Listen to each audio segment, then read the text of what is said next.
So yes, welcoming all. We are going to have a program today in the no time zone, but we're going to divide this into two blocks. First block, we're going to share nodes of light activation. This is a very wonderful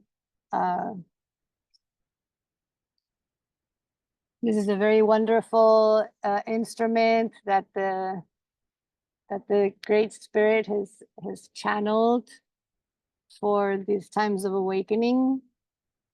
I'll tell you more about nodes of light as we get into it. But this is an invitation to begin today with a 9-day activation. I feel it's very important for us to move beyond ceremony. This is the instruction also that's coming from the elders, is that we need to start really building. And ceremonies for all times have been an exteriorization of something that's being built within. And the rites of passage, they're an opportunity to create the memorable moment or something that we want to ritualize.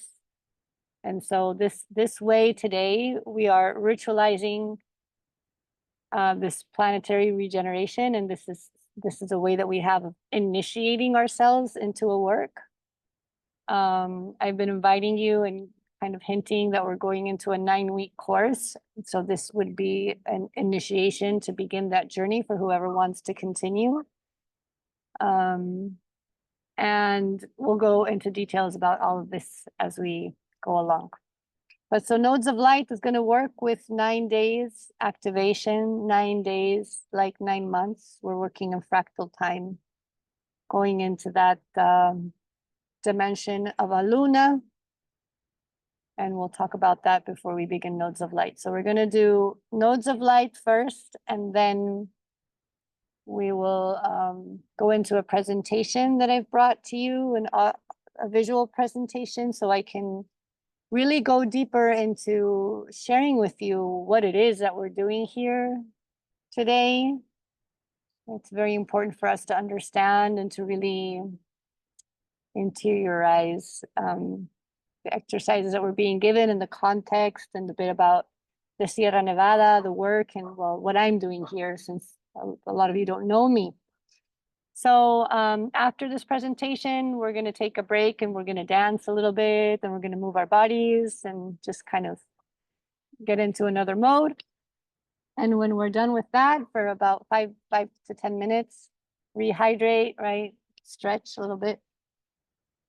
And then when we're done with that, we come back and we go straight into the second part of the ceremony, into the inner work, into the offering, the water offering that we have prepared for us today.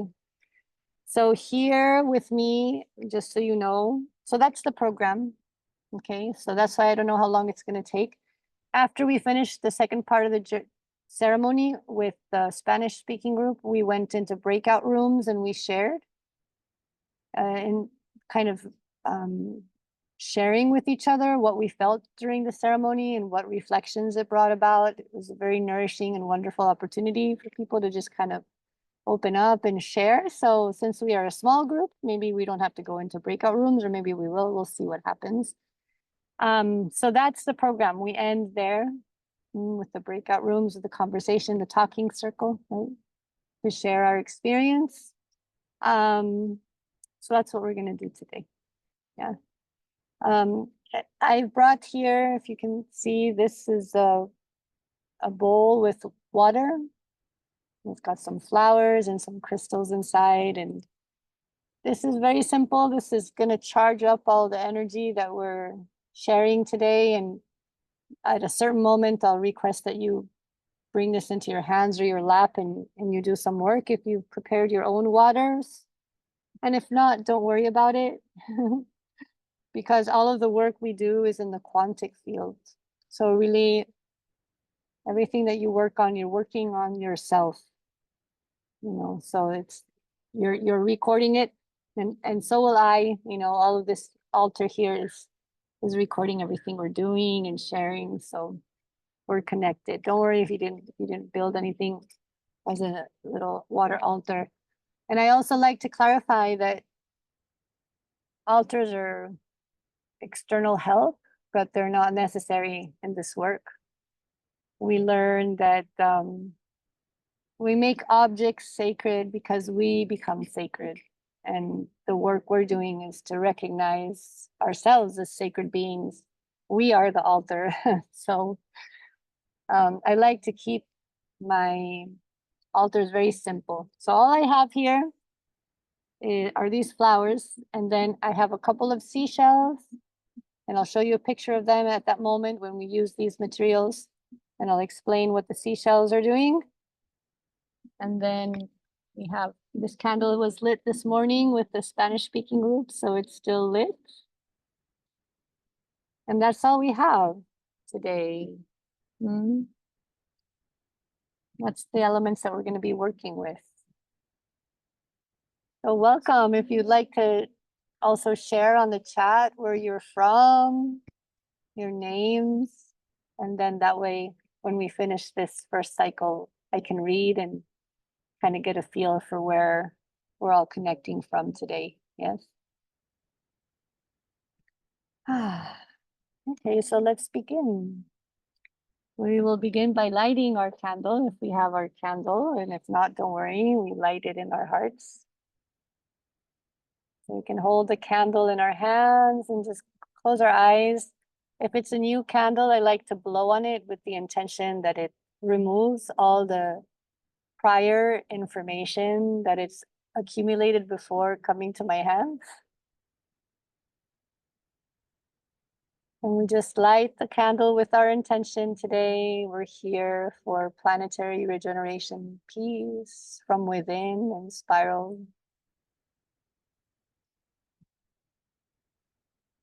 Light this fire and leave it nearby.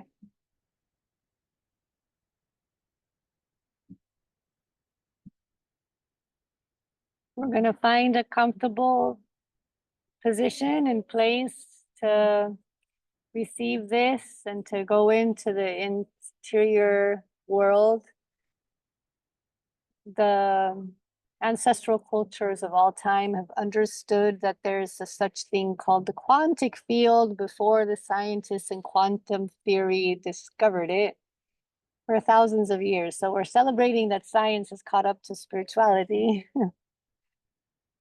And so what we work on today is the quantic field. Everything that we work on, when we close our eyes, the third eye opens, the division between me and everything else disappears, right? And there's this blank slate.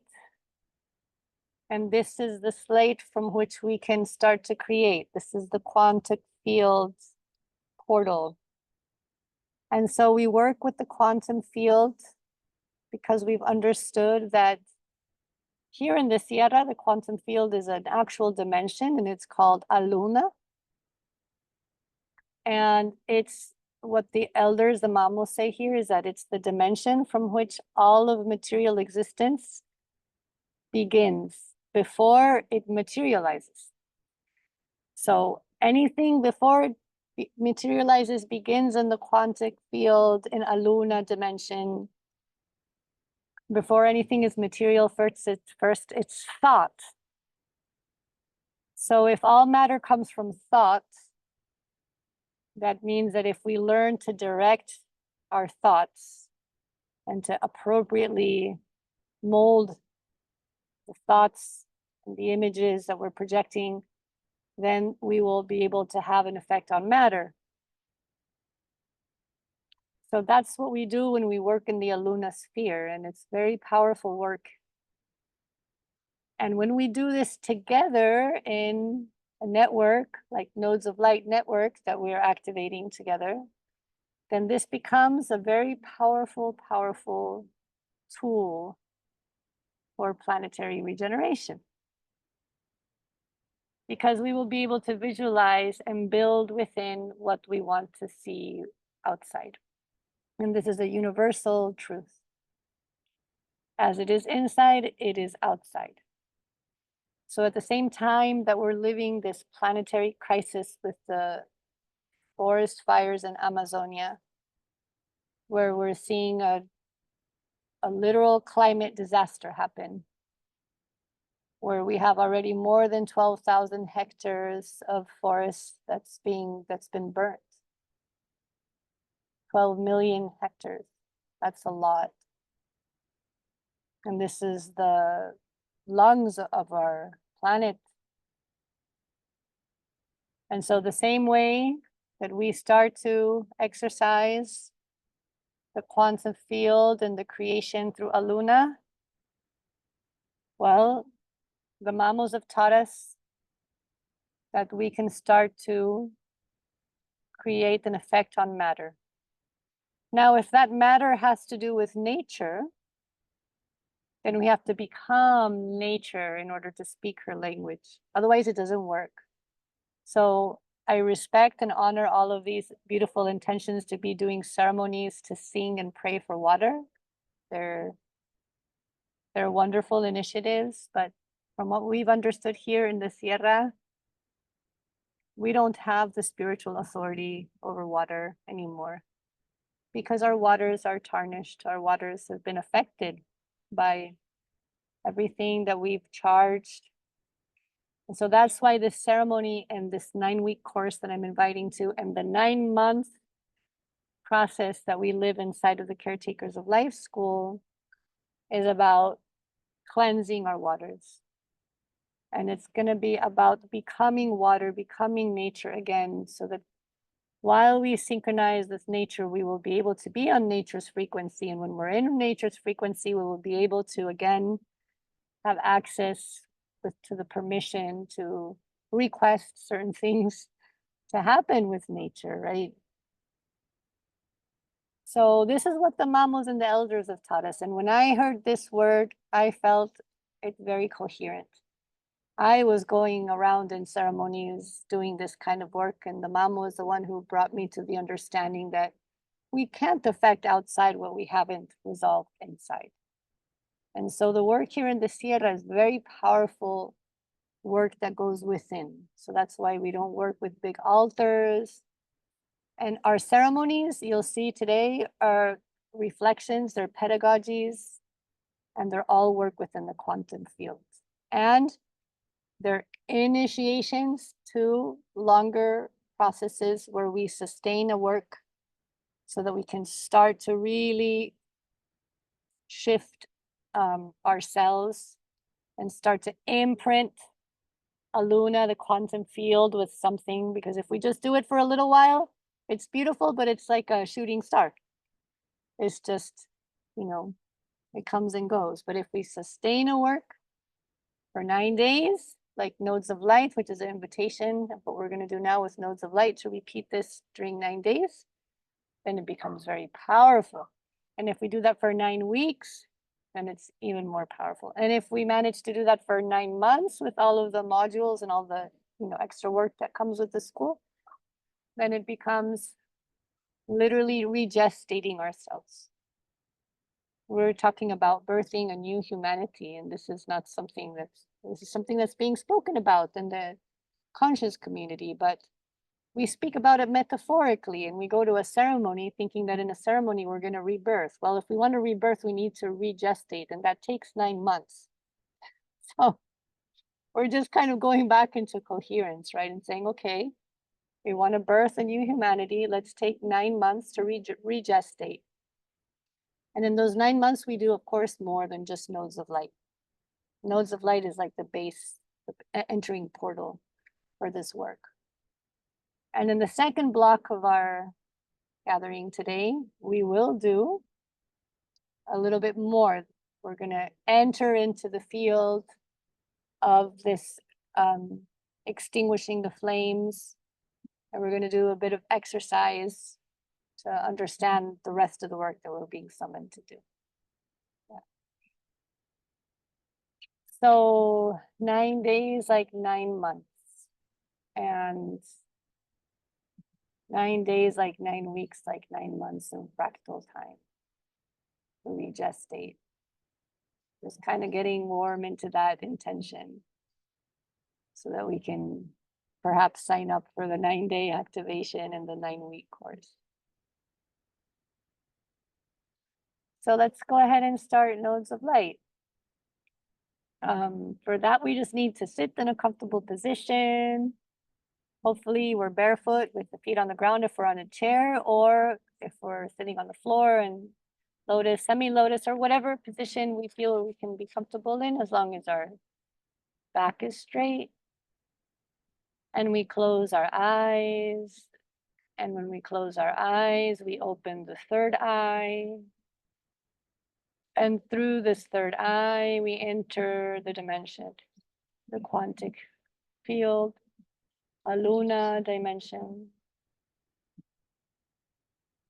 We take a deep breath through the nose, conscious that I am conscious of the inhale, the air as it enters the nose and reaches the third eye and lowers into the belly and fills the belly and fills the lungs. Conscious that I am conscious of the exhale, the air that leaves the body, the feeling of the air exiting the nose, emptying and creating space for a new inhale. Conscious that I am conscious of the inhale, conscious that I am conscious of the exhale.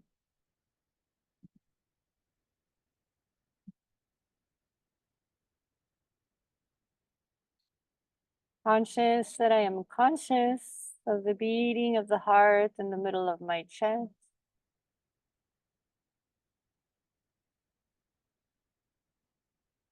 And in this heart space, there is the golden light.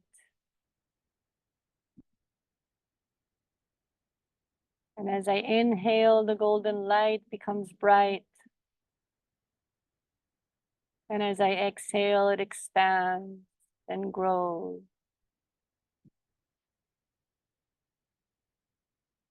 This is the divine spark that's alive within each and every one of us.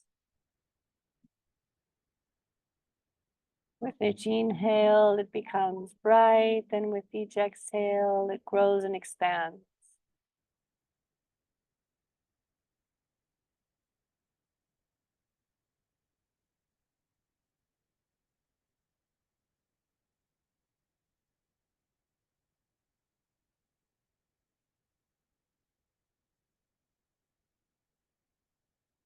Inhaling, the light and the heart becomes bright, and exhaling, it grows and expands.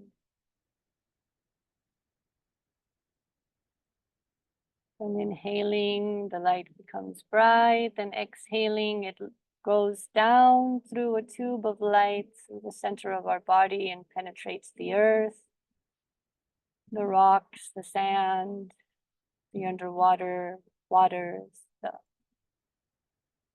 lava, the stone, all the way to the core of the earth, the heart of the earth, the golden light in the center of the earth, and the golden light of our heart becomes one and fuses. And as I inhale, I bring all the nourishment from Mother Earth into my body. The golden light filling me. And as I exhale, I return the breath of life back into life, nourishing the earth, and the heart of the earth becomes bright and expands.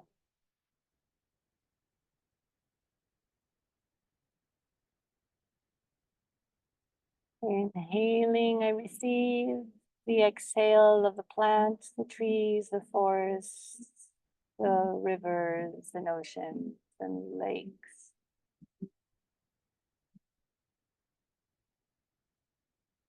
And as I exhale, I return the breath of life to life. And this reciprocity that sustains life. Conscious that I am conscious of the in-breath and all the nourishment I receive from Mother Earth. I'm conscious that I am conscious of the out-breath and reciprocity, nourishing the forest, the plants, the trees, the lakes, the oceans, the rivers.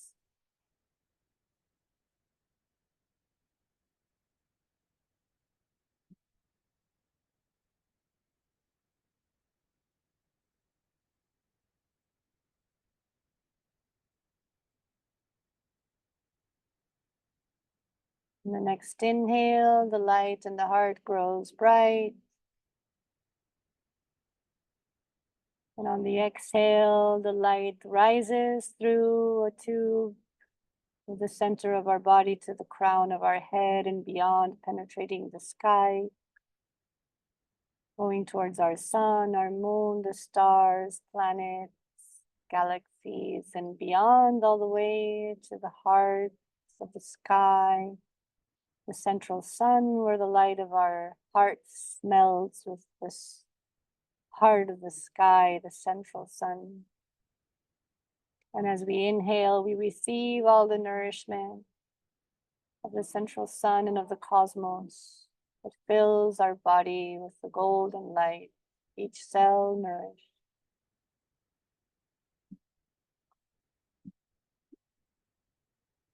And as we exhale,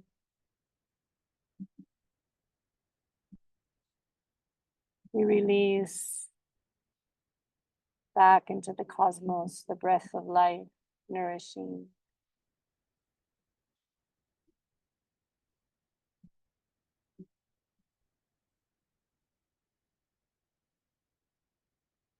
Conscious that I am conscious of the in-breath, connecting with the central sun.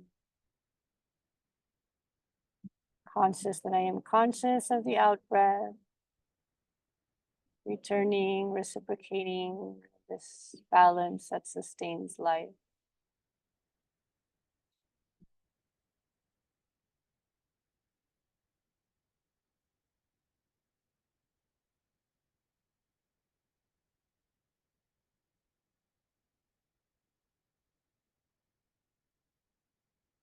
On our next inhale, we will bring from the heart of the earth from below and from the heart of the sky from above,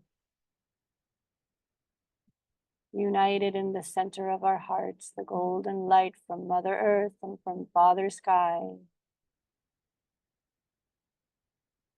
melding into one light in the center of our hearts, this life-giving duality.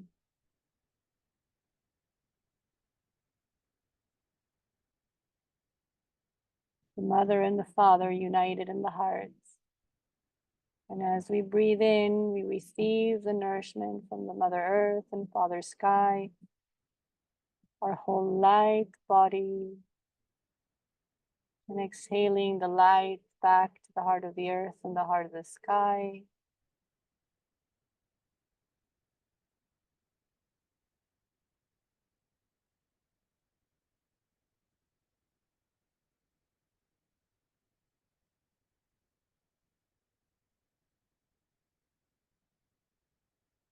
Inhaling the breath of life,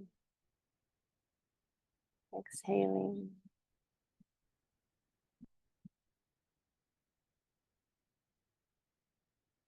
And this reconnection to our origin, the source itself.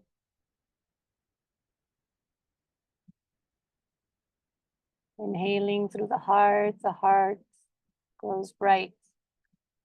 And exhaling, expanding the golden light through our entire body and 1 meter beyond, above, below, on the sides, in front and back, drawing a sphere of light around our body. Inhaling through the heart. Exhaling, we fill the sphere of light and cover it with a solid layer of golden light that will protect us from any external interference.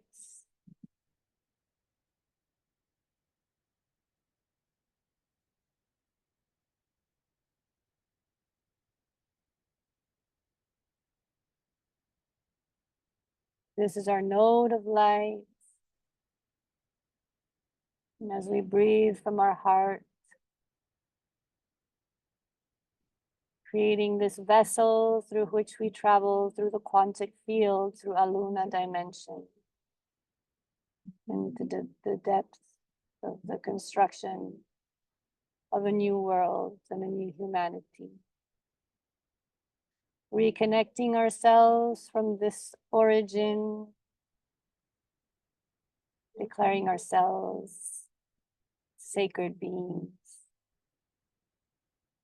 surrendering our life into the divine source, and summoning from our hearts, extending two golden threads to receive in this visualization my mother and my father, and bringing them here in this moment to consecrate their union at the moment of my conception, reestablishing the divine connection with the source of life at this moment.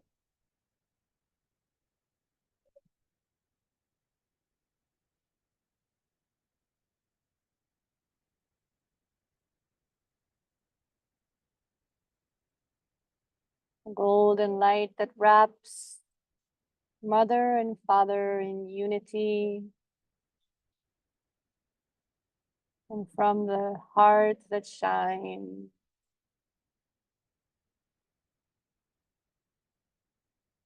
we now visualize all the rest of the nodes of light that are here, breathing in synchronicity with life together today. And all the ones that are joining in this planetary network as nodes of light wrapping our planet. Inhaling and exhaling in unicity with all of life. A golden thread from our heart connects each heart of each node of light. As we wrap this planet in a network of commitment towards the restoration of life.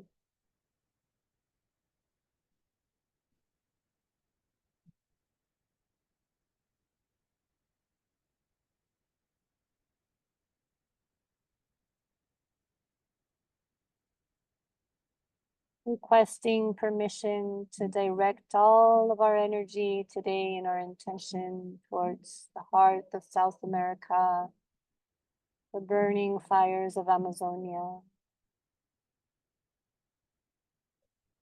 Requesting this divine permission so that our inner work today can be directed towards these flames, so that we can become the water to extinguish the flame. In recognition that this will not happen in just a little while, that this is a work that needs to be deepened, but in this moment, requesting permission to become, for this moment, this water,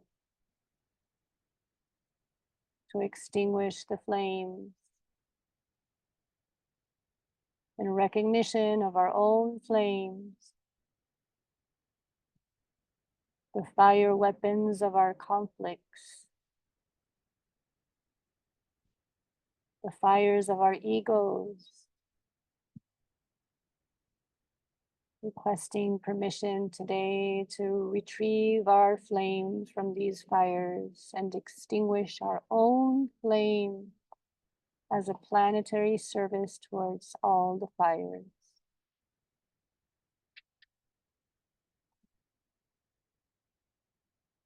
Breathing deeply, we shed the light on the Amazonia. Together, sending waves of gratitude, bliss, and joy. Gratitude, thank you for this new day, for this new opportunity to grow, to learn, to care, to love.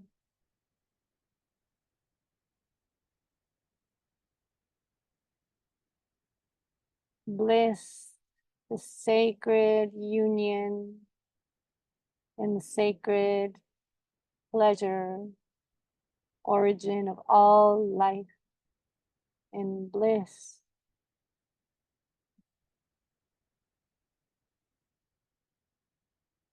Joy, drawing a smile on our face to bring to this present moment all the joy for being alive. In gratitude, bliss, and joy,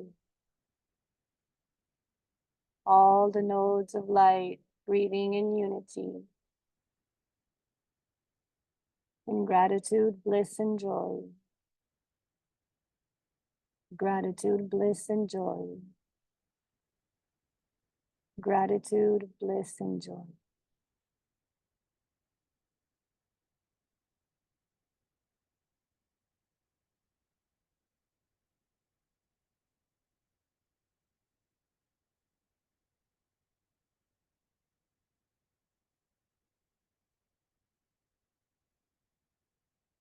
Taking a deep breath and returning to the breath, to the beating of the heart, to the sensations of the body. The in breath and the out breath, and slowly, slowly opening our eyes.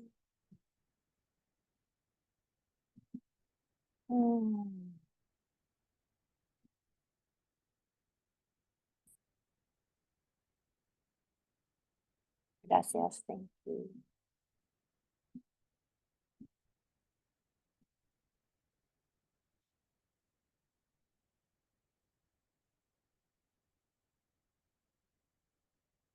So that was nodes of light. This is what we will repeat every day for 9 days. I will send you the recording so you can practice at home. And it's like a baptism. We are self-baptizing ourselves. That's what a baptism is. A baptism is a ceremony to consecrate our lives to. In religions, they consecrate their lives to that religion. In this case, we're self-consecrating our own lives to the divine source to recognize ourselves as divine beings again. And the elders speak about returning to the origin, and I'm going to speak about this in the presentation that continues, but this return to the origin, to the original laws that sustain life. And all life comes from the union of mother, father, sexuality, from our conception. So when we work on this moment in the quantic field, in our society nowadays, we kind of just have sex and become pregnant. But it's a divine portal that opens, no? And so taking a moment of our lives to really recognize this moment where mother and father, understanding that we're really being conceived from Mother Earth and Father Sky through a human channel. And when we really take some time to recognize this moment of our origin, and if perhaps it wasn't done consciously, well, this is our chance to regain that sacred origin from where we come from. And if we manage to return to the origin as sacred beings, the rest of our life is just a development of realigning our lives for that path. Because we're going to the beginning of all. And so this is what we do as nodes of light. And it takes us 9 months because that's the time it took for us to be in the mother's womb. So we're literally reprogramming the cells in our body with this as we practice every day. But for now, we do for 9 days, like 9 months. And then we'll do for 9 weeks with a little extra work. And then we see who wants to continue. So good. Let's read a little bit about who's here today with us. Camille from Belgium. Hello, Camille. Brazil, Patty, Amanda from England, and Shannon from Canada. We have Siring, Tibet. Wow. And Colombia, San Agustin. Wow, amazing. We have Tibet here as well. Thank you.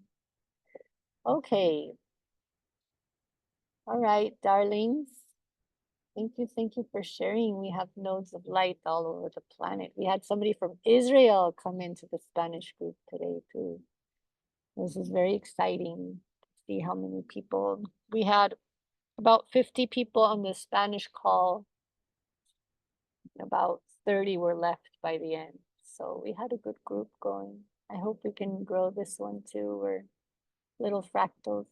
And thank you so much for being here. Okay, so next I have this presentation prepared for us. Yes.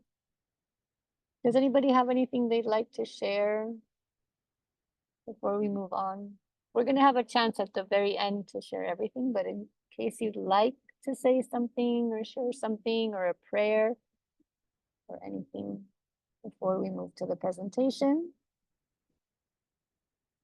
Okay.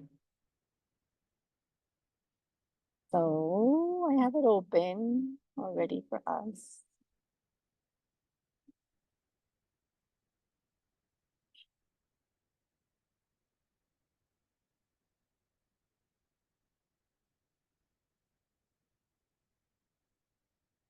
Okay, so here we go. This is the Caretakers of Life School for Planetary Regeneration and the Gestation of a New Humanity, the Inner Re-Evolution in Times of Awakening. Welcome.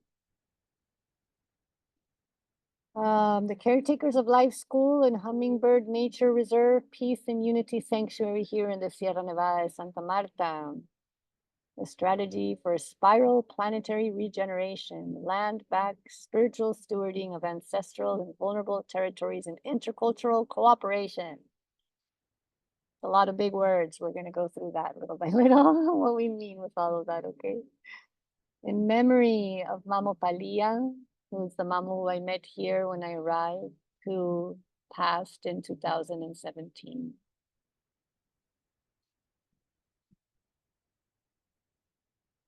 So for those of you who don't know, maybe the Sierra Nevada de Santa Marta, Colombia, the heart of the world. I'm going to put this on full screen. I think I can do that without losing you. Let's see.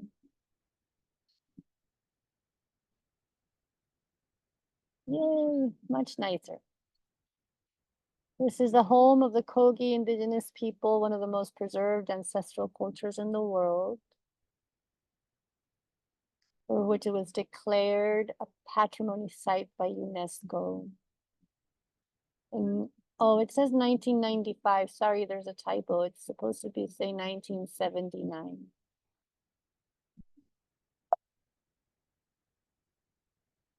Today, its delicate ecosystemic balance is at risk.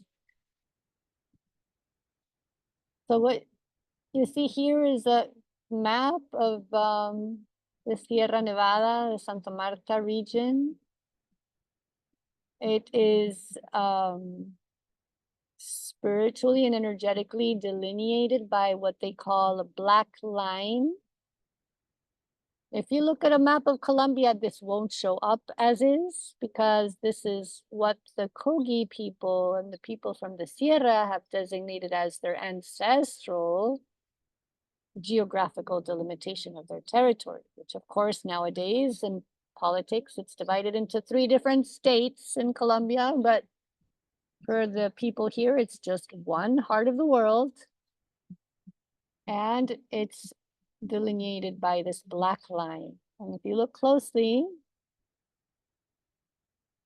all this black line has these dots, which are the sacred sites. So this black line is actually configured by sacred sites. Here you have Santa Marta, which is the nearest city to us, which is like a 2-hour bus ride away. But all along the black line, this is the coast, of course, the sea, Caribbean Sea, Colombia. All around the coast and all around the black line, there are these dots that signify the sacred sites, as it says here. Okay. These are the sacred sites where the mamos and the people from native people go to make their offerings. And so imagine thousands of years of offerings being done in the sacred site, right? That creates a very powerful sacred site. And so this is thousands of years of energy created to be protection points to really keep the rest of the world, to protect the heart of the world. And here live 4 tribes, like it says here, Kogi, Malayo, who are the Wiwas, Arhuaco, and Cancuamo. It's not just the Kogi people. There are 4 tribes that live here. And this is their territorial delimitation. The Kogi people have lived and accessed these important sacred sites along the Black Line and ocean for thousands of years. Their mamos, elder-wise guides of the Sierra, perform offerings called pagamentos, which are vital as a protection for this ecosystem. The Black Line, although recognized by the Colombian government and international laws, has been interfered by the sustained colonization, which begun 500 years ago, and continues today with unsustainable development, ecological degradation, and privatization of the ocean access points, like these nice swimming pools in the hotels. So what's happening is that has degraded this protection line around the Sierra. It's debilitated the protection. So what we're seeing is that damages, interferences to the Black Line, and altered the delicate life balance of not only the ocean shores, but of the entire Sierra region. According to the Mamos, the Sierra is the heart of the world, so whatever occurs here affects the entire planet. So guided by a vision of contacting the Mamo elders for consultation on their guidance for planetary crisis, I met Mamo Palia, a Kogi wisdom keeper and activist, in 2013. Mamo Palia consulted his oracles, and through many visits, I was invited to stay in the Sierra Nevada and help to create an initiative for the activation of intercultural stewards of the Black Line,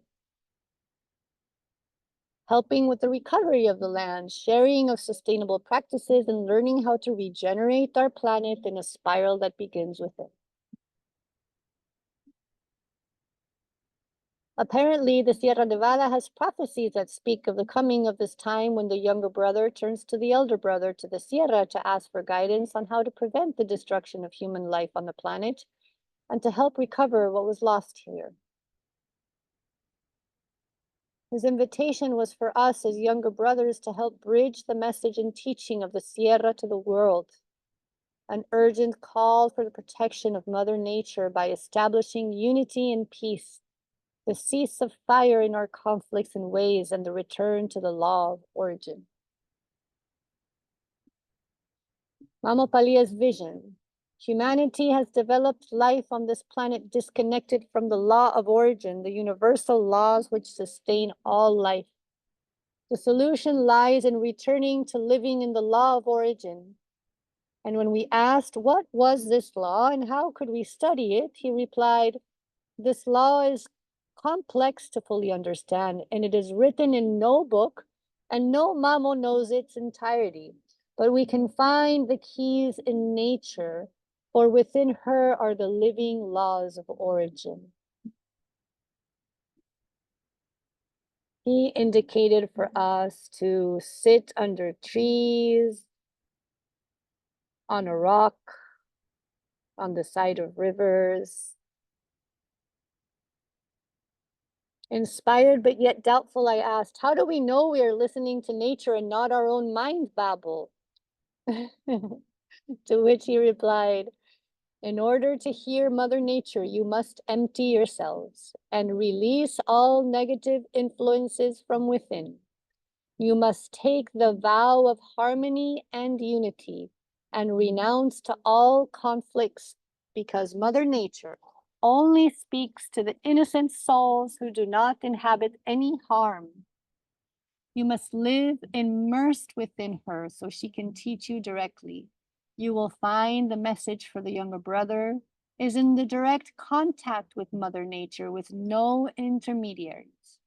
When you have completed this task for 9 years, you will have the message of Mother Nature for the world, and you will spread it to all directions.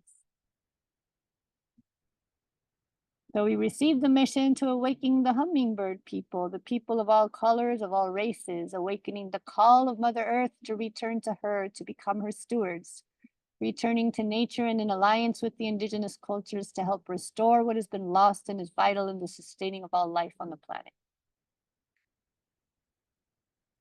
It's a hummingbird. So I'm going to give you a brief history of my path and service, just very brief so that you can get to know me a little bit. The activation of my path and service started at a very early age, maybe even from birth. I had a strong spiritual call and began meditating at age 9 with no instructions from anyone. I was born in the city of Buenos Aires in the heart of the cement jungle.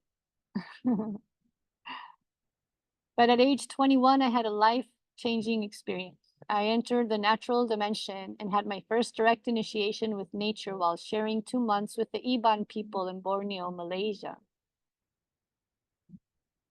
I took a 5-day boat ride into the heart of Borneo where I experienced for the first time in my life nature's calling. As a 100% city girl, I was astounded by the healthy and beautiful life of these people. Simultaneously, I felt cheated since I realized that all that we had been taught was as wealth was proven to be fake. Here among these simple settings, I found true wealth, and it changed the direction of my life forever. I had to go back to New York City, where I lived at the time, while studying integrated communications in New York University, which I had to finish, so I managed to finish. But there was no turning back. My destiny and prayers were set to return to life and nature and to help communicate and bridge these teachings to the world. There's no turning back. Just a few days after returning from Borneo, the 9/11 tragedy occurred. Literally 5 days after coming back from Borneo. And this is how I knew that this world as we know it was over. This illusion was falling under its own dead weight, and it was time to return to our original way of life, or I sensed we would not survive the next phase of the planet's happening. I finally made it to Peru 10 years later, determination and patience.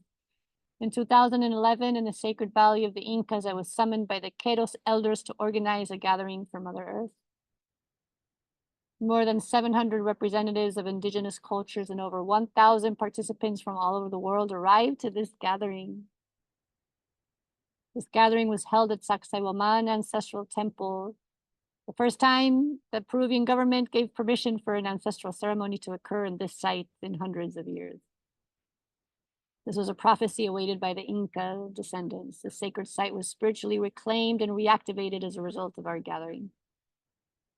I was initiated by the Queros people as a chakaruna bridge person for the return of ancestral wisdom. To connect, to bridge, to integrate, and to unify. Those were the tasks that I was given in Peru by the Queros people. And here's the eagle and condor.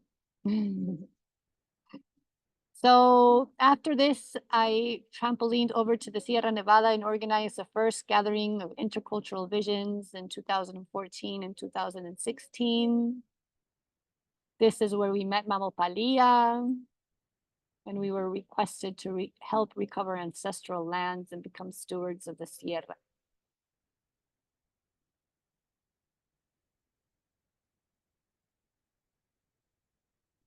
He summoned us to find a land in the Sierra where nature abounds and to care for it with all Kogi people as intercultural stewards. So we set out to find the place that he envisioned would be a sanctuary for peace, unity, and a school from which to share this message. And we found a beautiful 87-hectare land with crystalline waterfalls and native forests. It had been severely damaged by illicit coca production, and the sacred plant was calling for this land's restoration. Once we found the land and begun the acquisition and spiritual harmonizations, Mamo Palia passed.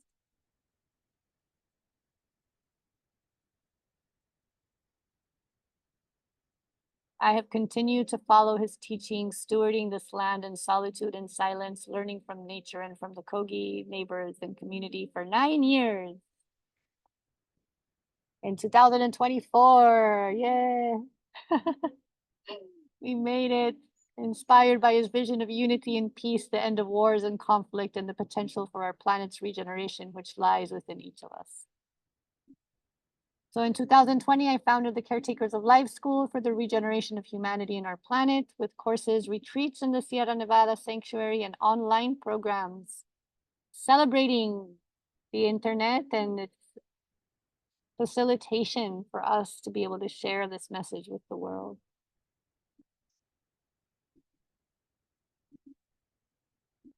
So welcome to the Sierra Nevada whenever you'd like to come and join us here. Okay, so coming back to the pedagogy, that was a little bit of a introduction so that we understood a little bit of context. Our purpose is to gestate the birth of new people and new humanity from the individual being, but with a community and planetary consciousness, to unlearn the patterns of the West, to decolonize ourselves from the individualistic and extractivist experience, and fill ourselves with a new ancient codes to be reborn and reconstruct the world in a manner consistent with our responsibility to care for and protect life.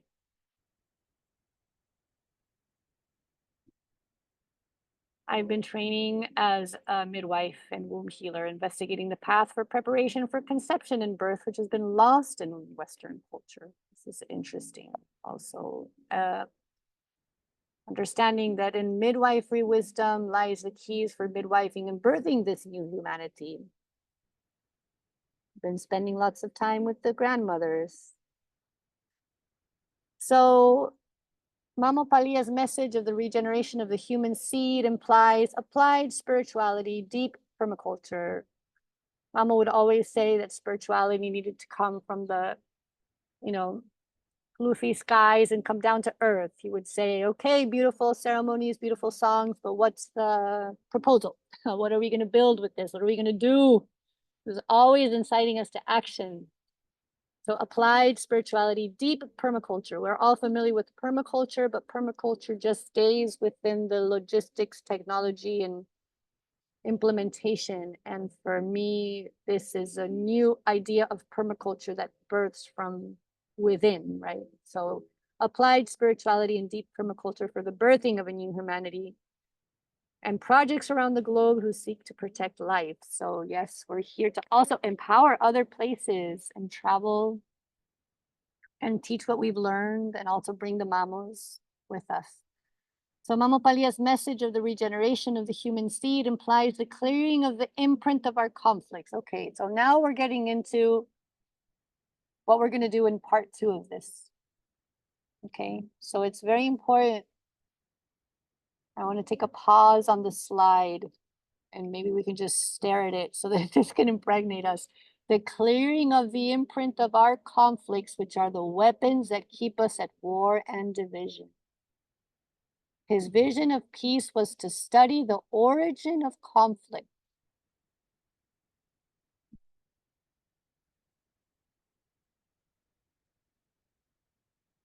So for him, these flames that were going to burn around our planet, which he already 11 years ago told us this was going to happen, he would remind us that these flames are a mirror of what is inside. And so he was pointing the finger into ourselves to release our weapons, to recognize the flames inside of us as a way of coming true to this planetary call. So we have investigated and developed methodologies inspired on his teachings for the spiritual resolution of conflict.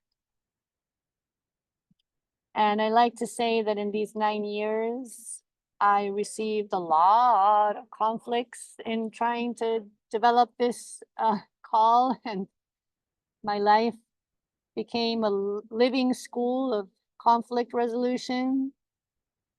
And it was very intense, and I understood that this was the way that I was going to be taught, because this is not learned in theory. So I went through a lot of difficult moments in this time and discovered, for example, something that happens with us with the conflicts, which is sometimes we have conflicts and we want to resolve them with the other person, and the other person doesn't want to resolve them with us. We have these the Nahuals in Mexico call the pinche tiranos, these tyrants in our lives. He calls them the, I don't know how to translate pinche, like darn. The darn tyrants in our lives are these beings, these maestros, these masters that come to confront us and to push all our buttons, right? So what do we do with these tyrants, no? And especially when they don't want to resolve things with us. So this is where things came interesting, because now we have to resolve conflicts without the other person. So that's when we discovered that the conflict has nothing to do with the other person, that it's all within. And so that forced me to develop literally methodologies to resolve the conflicts that were happening in my life and that didn't want to be resolved, and how that was going to create resolution within and peace within the flames. This was a big challenge, but so I understood that the origin of the conflict is the ego. Mama Palia always requested us that if we wanted to investigate something, that we go back to the origin, right? And so same thing we did with nodes of light, the origin of our life, sexuality. The origin of our conflict is the ego. This is our reactions. And the ego has been studied by many cultures. And it's kind of been forgotten in our pensum of life. And so the egos are driving our lives. And this is the reason we have so much conflict, is because no one's teaching us about what to do with this ego. And so in studying this, I found 21 characters that the ego uses to play the tricks of life. 21 characters, 21 archetypes. And you can find different versions of archetypes in different meta models that different thinkers and philosophers and teachers have brought to us. But in my case, I discovered 21. Whoever takes the 9-week course will understand why there are 21. But the 21 masks of the ego became something extremely relevant, because until we unmask the ego, we won't be able to resolve conflict. And ancestral cultures have myths of origin. There's myths and stories that tell about, you know, the hunter and the robber and the liar and the beggar, and there are always these characters, and there's these stories, and they were transmitted from the beginning of the life, since the baby's in the womb and they're in the malocas and around the fire and they're listening to these stories. So they grow with the consciousness that there are forces of ourselves, of our shadows, that are projected on the outside world as characters that come to teach us valuable lessons that we have to be prepared for. And we've lost this in our culture. And so this is creating havoc, because the ego is dancing around and has our life under his dominion. And so this is a process of reclaiming our power, our sovereignty over our ego, not destroying it, because the ego is necessary. It's like the shell of an egg. If we didn't have personality. We just kind of blob all over the place. So we need our shell. It's part of who we are. But we need to learn about its masks so that we can start to understand its mechanisms and give it the place that it has, but not let it govern our lives, right? And so this is about studying the 21 masks of the ego and recognizing them inside of us. And we also understood from Mama Palia that the origin of life is sexuality. So if the origin of all life is sexuality, then it's also the origin of conflict, because we all come from sex. Everything comes from sex. So does conflict.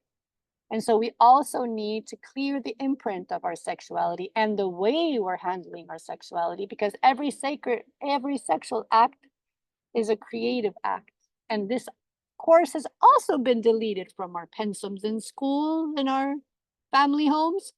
So we are just being driven by a very basic sexuality or a very perverse sexuality. But we don't really have the tools to understand the power and importance of sexuality. And this is basic for the elders here and for any person in any kind of initiate path in any culture all over the world. And also restoring our lineage, because our lineage is also our origin. We come from mother, father, they have their stories, their mothers and fathers, and their mothers and fathers, and the whole. So nowadays there's a lot of constellations, and this has become more approachable for us. So we do some work in the school also with genealogy, I think is the word, genealogy, genealogía. So until we disarm spiritually, clearing our negative imprints, wetiko, as the indigenous people from the north have called, we will not be able to achieve peace and thus return to harmony of living in the laws of origin. So this is very important understanding. In the current life system, we have given up our power of manifestation, submitting to a way of life that has diverted us from the natural laws. The methodology is a 9-month process to return to the origin, reconceive ourselves, regestate ourselves, and rebirth ourselves as new people, people of the earth, and guardians and caretakers of life. From the union of the eagle and the condor, the hummingbird is born, the guiding spirit of a new world that we have dreamt of. We are the hummingbird people, the new mestizo people, the fifth race that contains in its veins the integration of ancestral European people, wisdom from the West and the East. This fifth race is announced by the prophecies, and we are a world people who take up a residence in South America, the home of the planet's Kundalini that has moved from the East to South America to awaken here the necessary knowledge for this new time. Cleaning our seed, we are reborn hummingbird people from the origin, spreading your wings for the caretaking of life. We have experienced an 11-year initiation into the universal message of Mother Earth and her call as caretakers of life through the cleansing and regeneration of our seed. The spiral restoration that starts from within.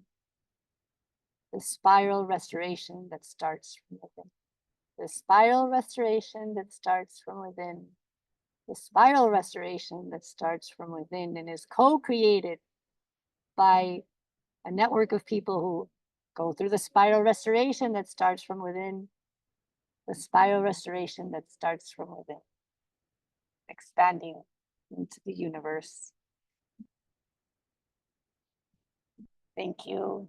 In memory of Mama Palia and all the past light bearers and wisdom keepers that have brought this word to us today, and to our Mother Earth, who has taught us so much and oriented us upon this journey. Thank you for listening.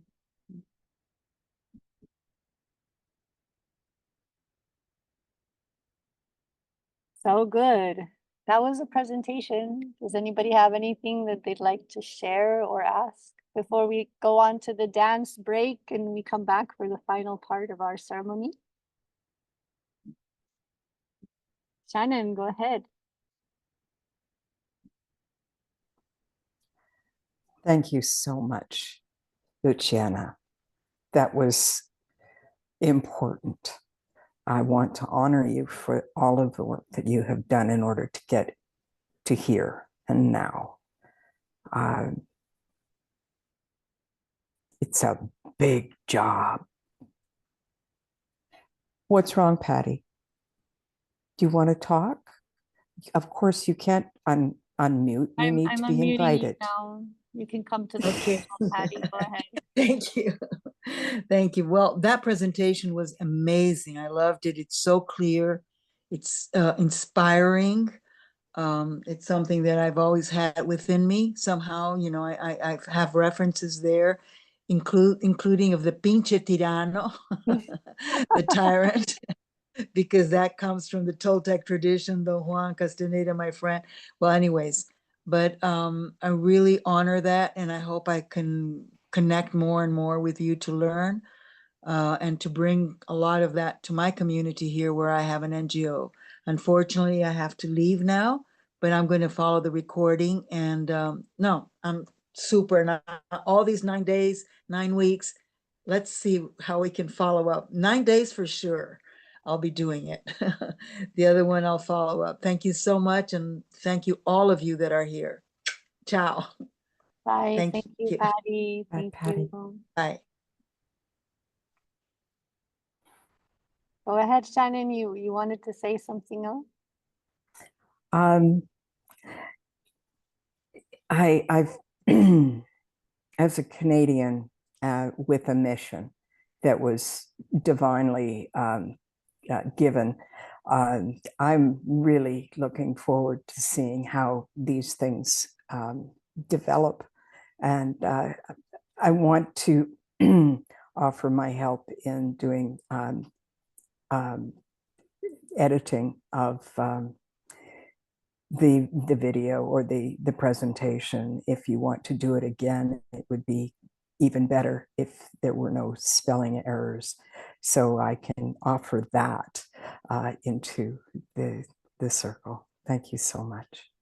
Thank you. Thank you. Thank you. Yes, I have to run everything through spell check. It's kind of like inspiration. And then I just kind of I leave it there. But yes, thank you, dear Shannon. Thank you. And thank you also for sharing this call on your pages. You did a really wonderful job in really spreading the word. And now we become I would have been happier with 50 here. I think we're going to grow slowly, and it's important for you to have to have received it yourself. And so now you're more of an authority to invite other people, no, because you've received True. it. So thank you for that effort and for bringing your beautiful being here today. And I'm very glad to, Luciana, I am just really glad to see as many as we do have here. And it makes it more clear how important our work is, I believe.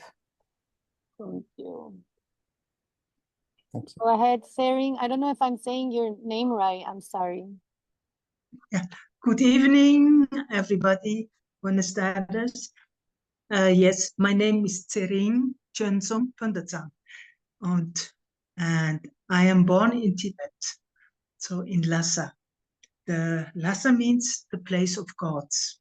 Yeah, and I have to say that in our Buddhism, in our tradition, there was a great master. He was a reincarnation of the second Buddha, after Shakyamuni, and he said there is a time coming when the horses are riding on wheels, and when the iron birds and the Dharma, the knowledge of the spiritual knowledge of Buddhism from Lord Buddha will travel to the West. And now it has arrived. And I was so happy to hear that, because me too, 2.5 years ago, I arrived finally to South America. Although when I was 13, I saw a movie, and that was the movie, The Last King of the Incas. And that has hit me so much that I cried nearly 2 weeks. And then my Swiss mama says, no, you don't go anywhere in these cinemas, because after that you are emotionally so disbalanced. Yeah. So, but then I knew already, and it took more than it took 50 years, and then the time was right, and I made a jump from Austria to Colombia, and everything what you have said, what you have so wonderful put in words, it's exactly what I feel and what I had a vision of it. And in the future, I would love to share my vision with you, because we have to create a places, as you said, nodes of where the harmonic cosmic light is residing within us, but us as light bearers. And for us, we need also to create a beautiful, balanced, nature connected environment to live. To live according to cosmic laws, and what you call it law of origin, and others say law of one. Yeah, so the unity, and I feel that's exactly what we are meant to do. So I'm very glad that you have worded that so nicely, because I am a little bit, shall we say, when I speak, it's okay, but by writing, it's not my forte, I have to say. But I'm born as a healer. As a child, I had healing hands and healing other things, and this is my true nature. Yeah, and to be a visionary. I had always had visions, ideas. And when I told that to my friends or others, they say, man, you are such an utopist. You dream of a society, of a humanity. It is not possible. People can never come to that stage. And now I really am 100% sure that majority of us will make it to the fifth dimension of reality and living. That means also creating our reality, and that we will then also experience. And another part will split into another reality. That's like when you have a train and there are two tracks, and first is one track and then a second one goes off, where it splits. And I have the feeling that the 3D, the materialistic, dualistic era, and reality, and the holistic reality of spirituality from the 5D reality is now going very much splitting. So those who don't want to go into the 5, those who say, no, I don't choose for that, it is for me far too, how you call it, utopic, yeah, they are really will have their own reality. Only the reality of 3D will be still the struggling reality, the lack and suffering. And the 5D is the other reality, where the compassion, where the energy, where we live in our light, in our own light. And of course, in energy and light, there is no suffering. That means this is all transformed, transmuted. And I can see that so strongly, because I brought something back, and that is sand of mandala. Our Tibetan tradition, mystic tradition, has a tradition where the monks are praying and drawing from colored sand and intrinsic mandalas. And that is a tool to transform yourself mentally, emotionally, and also to visualize a new reality, a 3D, 5D reality. And after the creation of this mandala,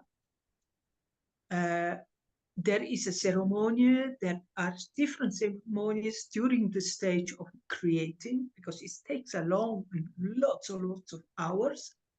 And after that, there is also a consecration and then dissolution as well.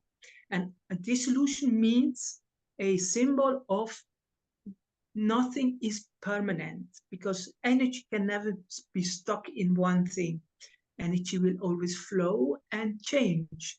That means impermanence is it's a reality and also a blessing.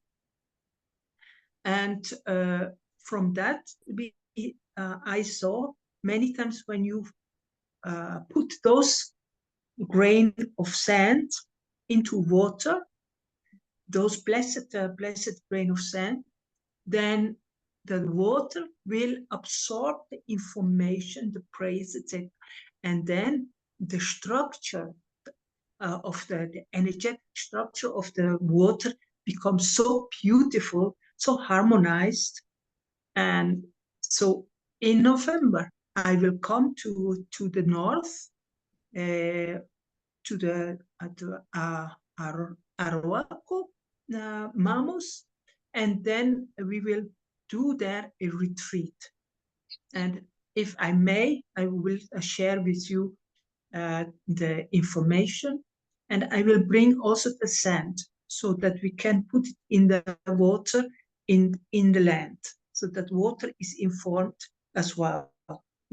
So beautiful, exciting. That's a little bit a long and short summary. Yes, what Thank I you. had to Thank you, share. sister. Thank you. Namaste. So beautiful to have you here, part of this activation. So we will connect through the chat, and so we can keep in touch. Yes. We see you here when you come and share. I love it. Wonderful. And we have one more friend here, Camille. Camille, do you want to say hi, since it's just a few of us, and we can all share a little bit before we do dancing? Yes, of course. Hello. Namaste. Hola. I'm really, really happy, very grateful for this beautiful work that you're doing, that we are all doing, it seems, in our own state. And yes, there are lots of things that really resonated with my life. And I've been with the Kogis and the Arhuacos in 2019 with my family, because I had a dream. I have lots of dreams. And I had a dream that we had to go there. My youngest daughter, well, my youngest child is a daughter, and her name is Aluna. And I had this dream that I had to go to the Kogis when she turned out 6 years old. So we went, and now we are going to go back to Cali. My husband is from Cali and Mexico. And yes, so I've been working a lot with Mayans. I've been living for 4 years barefoot on just within nature and having my children. I have 3. So a lot about birthing and all that you were talking about. I really relate to that. we are very much into the regeneration movement as well. And around the world, and also in the north, there's a lot happening, and it has a lot to do with the same things that is happening in the south. And that is for me the interesting part of it, because I've always been attracted to the south, and I've lived a lot in Mexico. I've lived 10 years in Mexico, and I've been quite a lot in Latin America as well, South America. And for me, it's interesting to see all those, I call it light bulbs, that is happening all around the world. And for me, it is important, or at least not for me, the message that I get is that it is important to create those links and those bridges between all those light bulbs, and in order to be able to restore peace from a heart point of state. And so that's also why I am going to Cali in October. And yes, so I really appreciate what you're doing, and I think it's so important. And I love that there are so many things happening all around the world. You were talking about Borneo, but there are lots of things happening in Thailand. There are lots of things happening in Norway, in Africa. And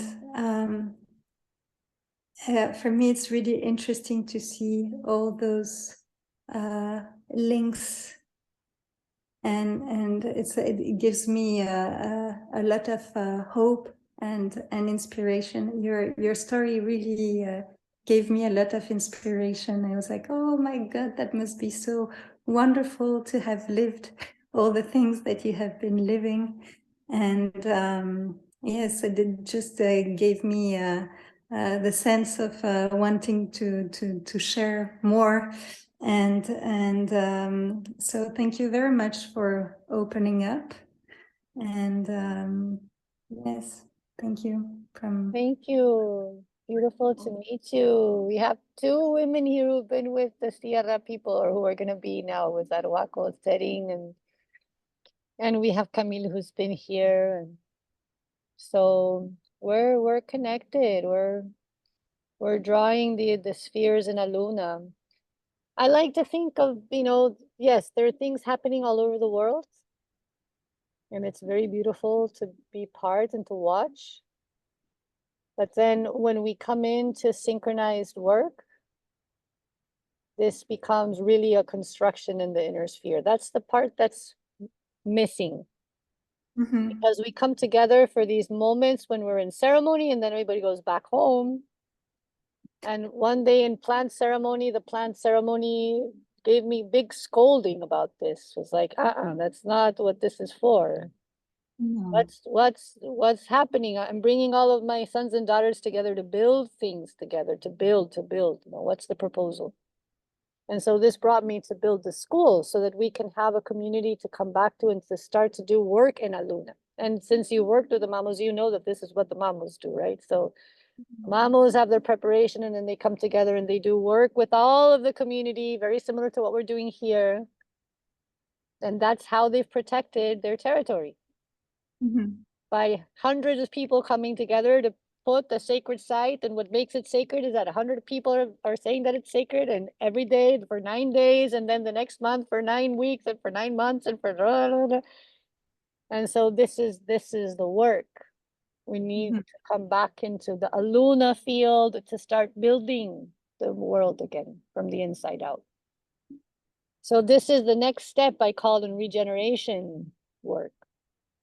And this is something that the mother gave me here in the Sierra to share, and I think it's something that the mamos aren't sharing with people. When you go to see a mamo, you do work when you're with them, and then bye. And so in a certain way, I feel like I've been blessed with the permission from Mother Earth directly to share this. And we're not doing exactly Kogi work, you know, I'm very respectful. I don't share the Kogi work, but I share work in the quantic field, informed by what I've understood that the Kogi people do. So I'm kind of reintegrating all of this, and it took a long time for all of the experience to sediment and integrate and be able to be communicated and shared in a pedagogy. So it was like this whole becoming, you know, this process, birthing, literally, you know. Totally, yes. So welcome. I hope we can continue to share on the quantic field. I'm feeling like instead of going for a dance and coming back to do the rest of the work, I feel we should just do the rest of the second part of the work and then dance. And since we already spoke, then we can just end with the dance. Yes? Are we feeling okay to do a little bit more inner work? We're a little bit still for a while, but I'm used to sitting still for many hours. I don't know you, but if you need to move around a bit, you can do so while we do the work. I have a condition, so I cannot move too much, but Okay. I will try my best. Yes. You know, we can move our fingers, our neck, or whatever it is that we can move in the dancing part. So don't worry if you're not able to move completely. Okay. Yeah. Okay, so for the next part, yes, we will now have our waters in our hands or in our lap. I like to put it in the lap because otherwise our hands get tired. Don't want to torture ourselves today.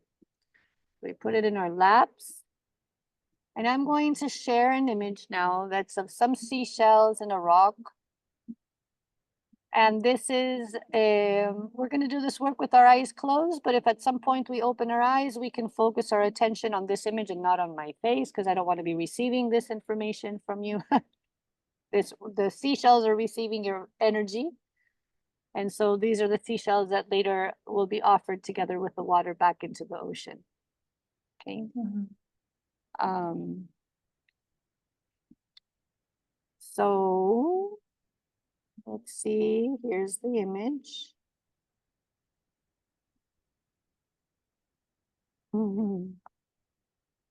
And so with the water in our lap, we close our eyes again, feeling the beating of our heart, and conscious that I am conscious of the in-breath and the out-breath.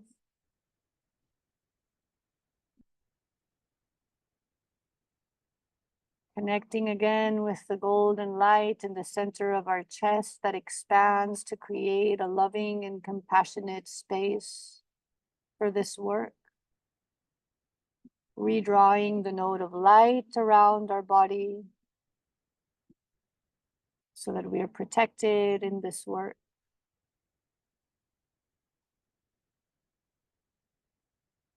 Conscious that I am conscious of the breath, of the beating of the heart, of this sacred, loving, and compassionate space created for this work of my node of light.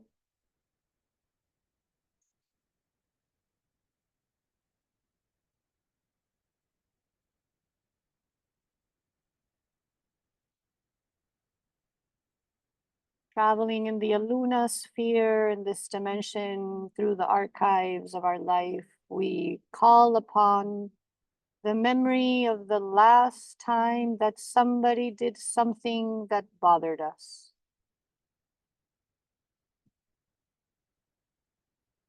Allow the first memory that arrives to the mind to be the perfect resemblance and embrace. Allow, open your heart and compassion to this moment.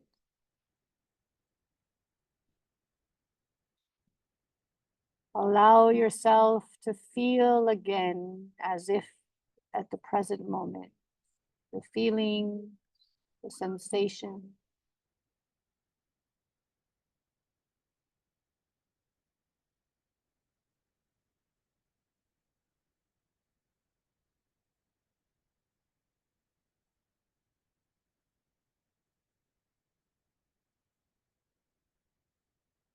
Remember, recall the thoughts that came about in the mind, sensations in the body.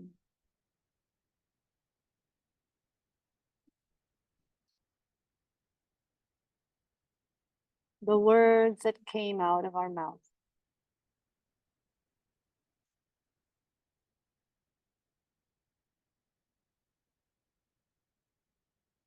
Inhaling and exhaling deeply.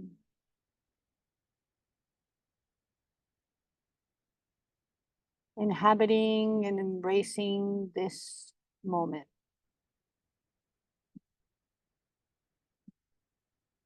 Of the last time that somebody did something that bothered me.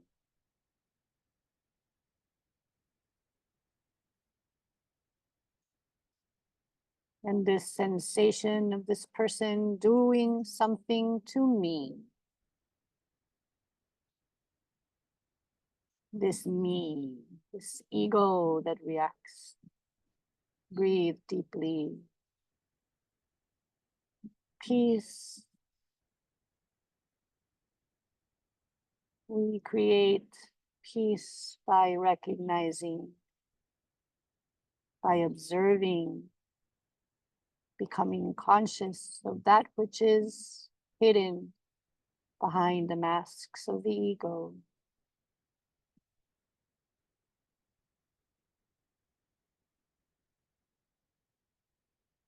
Recalling like slow motion and replay this memory of the last time that somebody did something that bothered you.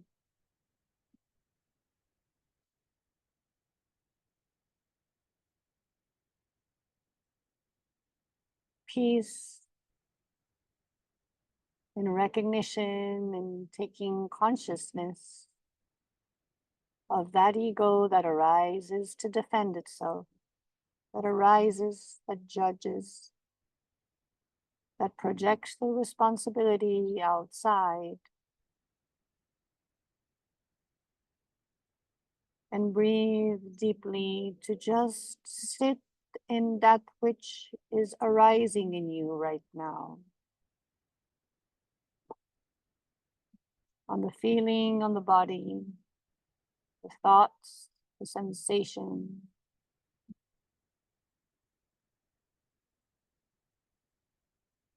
Peace. Embrace this shadow mask.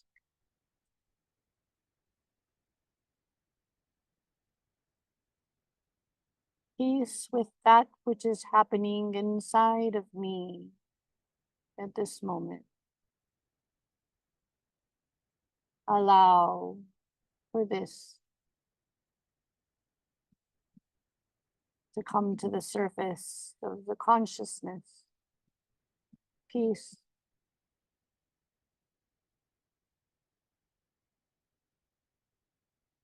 Peace with the flame of rage, the flame of reaction, with the flame that comes out of my mouth or in my thoughts. Peace as I embrace this humanity, this imperfect humanity that I am. Peace. Then exhale through the mouth. Ah, release. Releasing this uptight persona, character that is hiding behind the mask. Allow the ego to come to the light and peace, embracing this imperfect humanity that I am, that we are. Peace.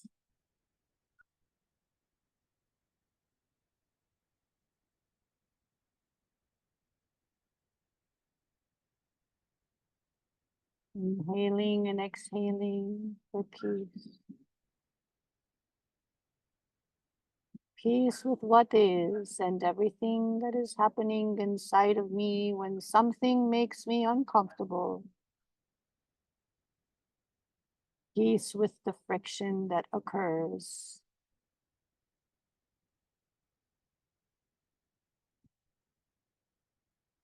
Peace with the conflict that is inside this flame.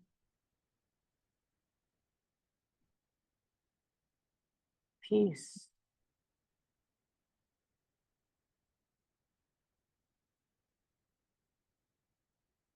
Breathing deeply, bathing this image and memory and the golden light of consciousness of peace,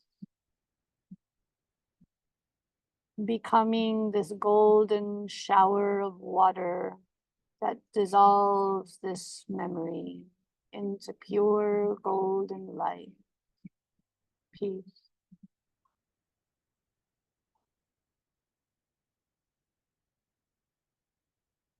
This golden light of peace dissolves.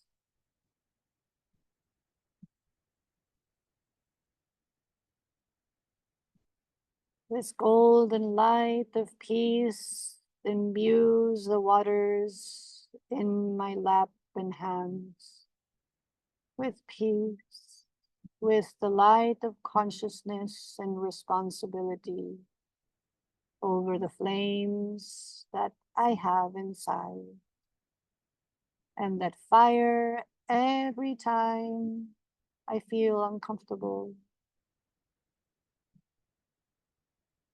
I am at peace with my flames. I recognize and embrace my imperfect humanity as I am, as we are.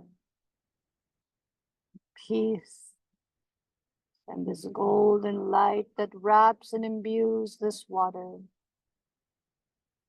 that will return to the earth and to the waters, an invocation of these waters to evaporate in peace clouds of golden water showers that will rain over the Amazon through us becoming water, peace, golden light of recognition and responsibility.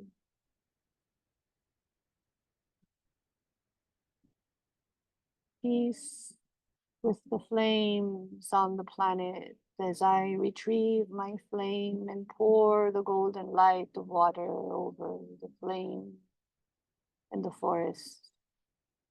Peace. As I restore my energetic body from the imprints of all the flames. Peace as I restore the energetic body of our earth. Peace with golden light of consciousness and responsibility that rains and showers.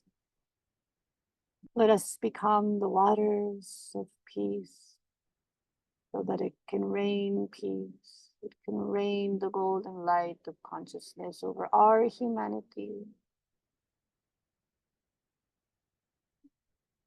Peace. All the nodes of light breathing in unison with peace and self-responsibility, the commitment of harmony, unity, the resolution of our conflicts, and the clearing of our imprints, being summoned from us in peace.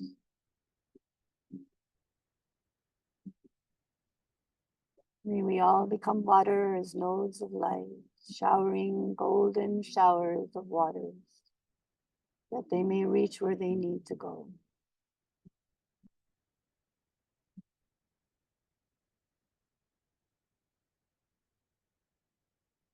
Returning to the breath, to the beating of our heart. Inhaling deeply, exhaling with a sound. Releasing.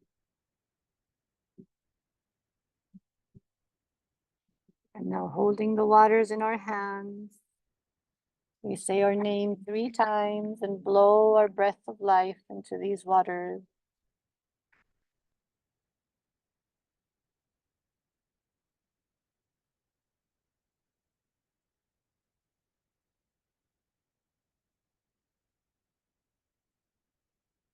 So that these waters may return to the origin of all waters, become sky and rain, golden light over our Amazon. Permission for us to become water. Mother Earth, please teach us and guide us so we can become your agent of peace.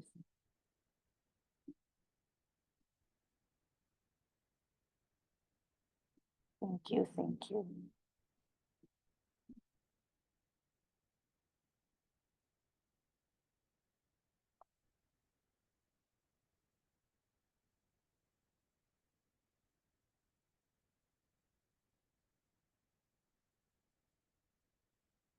Layer by layer,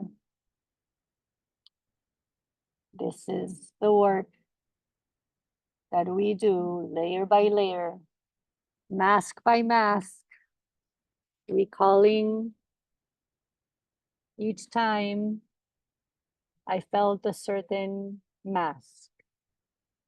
The 3 first masks that we work with in the 9-week course are the first masks of the ego, which are fear, pride, and shame.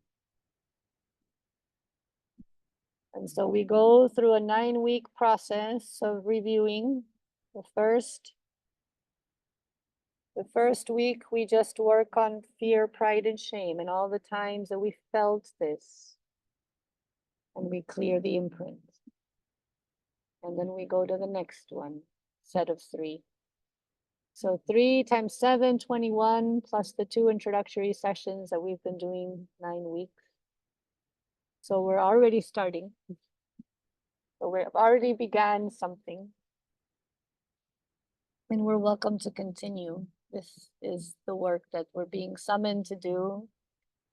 And when we do this, we can work with the quartz crystal, because we won't be working with water all the time. But if you would like to work with a quartz crystal, you can use a quartz crystal and register all your work there. And then when we plant these planetary nodes, this crystal will be important. And if we do happen to meet and we come together for the planting of the peace and unity sanctuary here in the Sierra, we can bring these crystals. Or if you're going to plant a sanctuary wherever you are, this is the work that's being requested from us for regenerative, planetary work. It's one of the modules. There's more. So this is the invitation, my dears. I'm going to open the microphone for Shannon. If you want to share, Shannon, and then we end with some dance. Go ahead. Thank you so much. As you were guiding us through that meditation, I had to smile. As I am breathing my name into the water, I remember that it wasn't even a week ago when I put my name into a Google search. What does Shannon mean? And it means wise water. And the other day, Mom told me that she didn't know why she named me Shannon. It's not a family name. She just knew that that was my name. And so she's 91 years old, and she gives me these jewels every once in a while. And I think about ego. And I think about this vessel that I have been given, and the ego that goes with it. it has been given to me, and I have built this ego all my life, and it's not all wrong. And clearing it, sparkling it up. I think that's what we're being asked to do, is to polish the jewel that we are, the facets of the ego that that hold this spark of life. The name that Mom gave me, that the magic in ordinary moments, that is also called God. The name that I was given is sunlight sparkling on the waters. And that's why I have the background that I do. And I think about the vision of the future that I've been given, that is our heart gardens. And it is a global vision for places where we connect with each other around the world and help each other learn the things that are necessary. And it seems to me that these are a beautiful weaving by the one who that we are. And so I'm shaking my head going, you never know what's going to unfold, and you have to be ready. And I'm looking forward to seeing what unfolds. Thank you, Thank you Shannon. so much. Sparkling water, wise water. What a beautiful name. Thank you. Thank you Connected so with much. your essence. Thank you for that.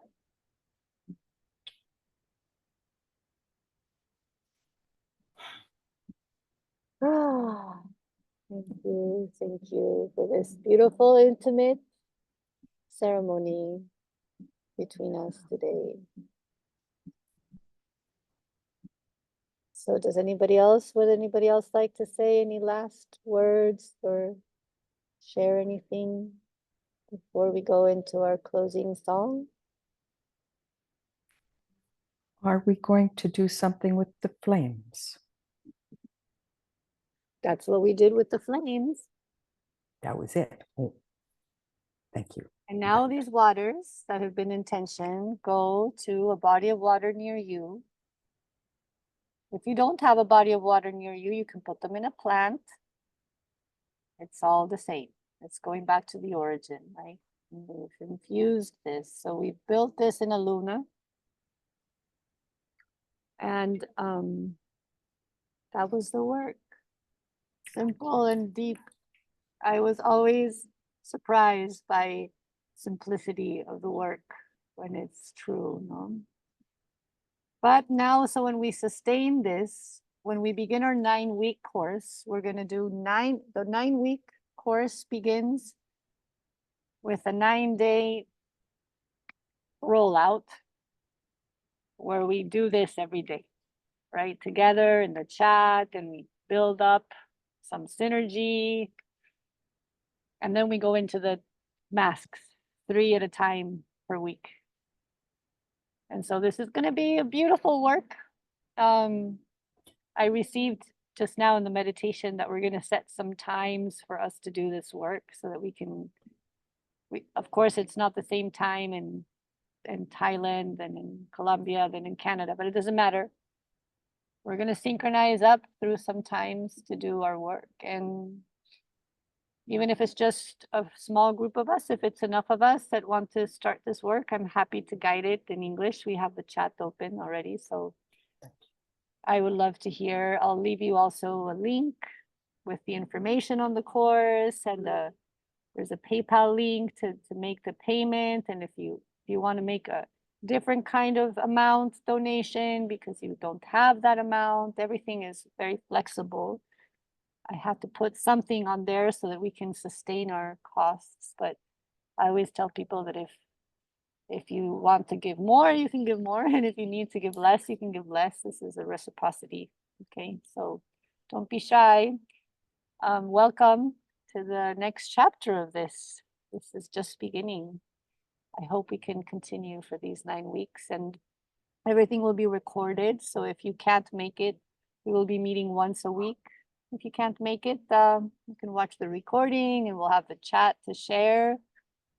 And we'll be working on this Luna sphere together, you know, really learning how to build in the quantic field and synchronize. So also we can invite more people in to join, and we can create a bigger group. We have like a week left to begin, so we can also invite more people if we want. I think I'll do another session about midweek, maybe Wednesday again. They're all different all the time, so we'll just have to see what happens next Wednesday. So thank you, thank you. Thank you. Thank you, Mother. Thank you, Father Sky, Mother Earth. Thank you, divine being present here. Thank you for being here, for sharing, for co-creating this planetary regeneration together. So let's finish with a song. I have it ready.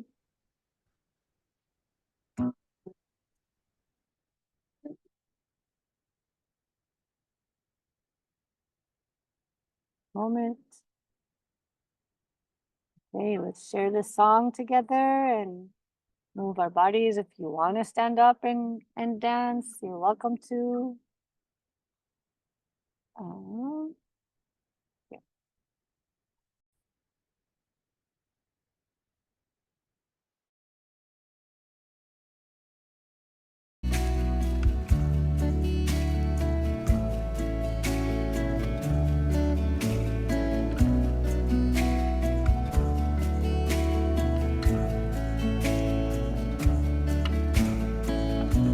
I talk to a spirit, she comes in my dreams.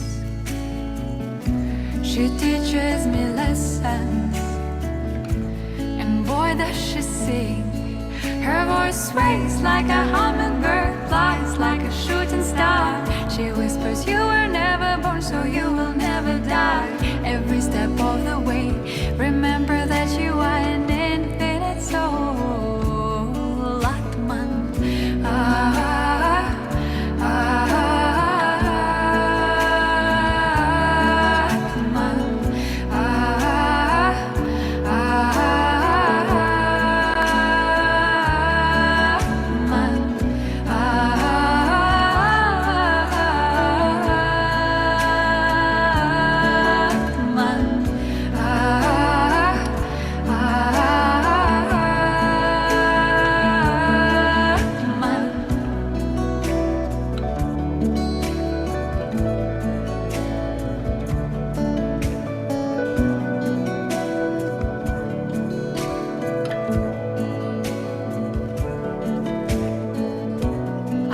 To a spirit, she comes in my dreams.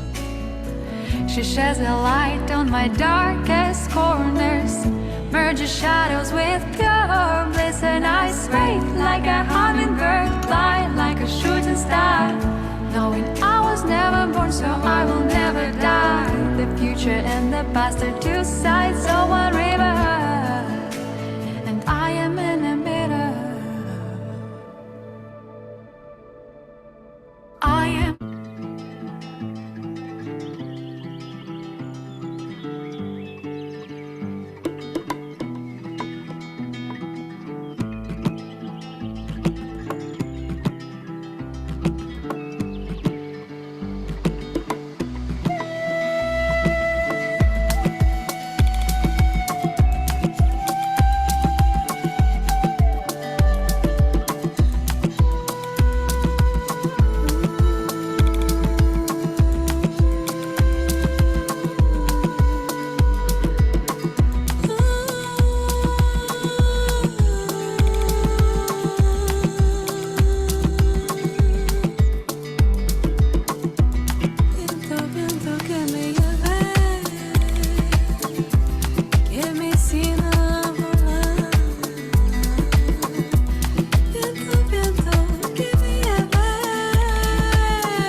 I forgot that I had put in my speakers.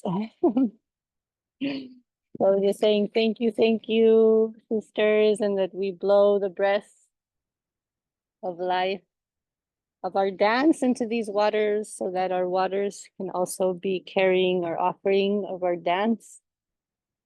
When we dance with an intention, it's a ritual dance.